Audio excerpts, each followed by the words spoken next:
বিশ্বাসঘাতকতা করেছেন নেতানিয়াহু। যুদ্ধবিরতির পরও ইরানে নতুন করে হামলা চালিয়ে তারা যুক্তরাষ্ট্রকে অগ্রাহ্য করেছে। এতে চরম ক্ষোভ প্রকাশ করেছেন মার্কিন প্রেসিডেন্ট ডোনাল্ড ট্রাম্প। নেতানিয়াহুর উপর বিরক্ত হয়ে দিয়েছেন কঠোর বার্তা।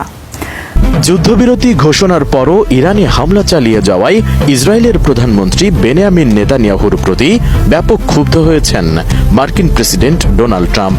নেতানিয়াহুকে কঠোর বার্তা দিয়েছেন তিনি। ইসরায়েলকে উদ্দেশ্য করে ট্রাম্প বলেছেন, ইরানে আর কোনো বোমা হামলা নয়। মার্কিন প্রেসিডেন্ট ডোনাল্ড ট্রাম্প ইসরায়েলকে কঠোরভাবে সতর্ক করেছেন যে ইরানে যেন আর কোনো আক্রমণ চালানো না হয়। ইরানের বিরুদ্ধে যুদ্ধবিরতি লঙ্ঘনের অভিযোগ এনে ইসরায়েলের প্রতিরক্ষা মন্ত্রণালয় তীব্র হামলার পরিকল্পনার কথা ঘোষণা করার পর এই কঠোর সতর্কবার্তা দেন ট্রাম্প। ন্যাটো শীর্ষ সম্মেলনে যাওয়ার আগে সাংবাদিকদের সঙ্গে আলাপকালে ট্রাম্প সাংবাদিকদের বলেন, তার ধারণা নির্ধারিত সময়ের পরে একটি রকেট নিক্ষেপ করা হয়েছে।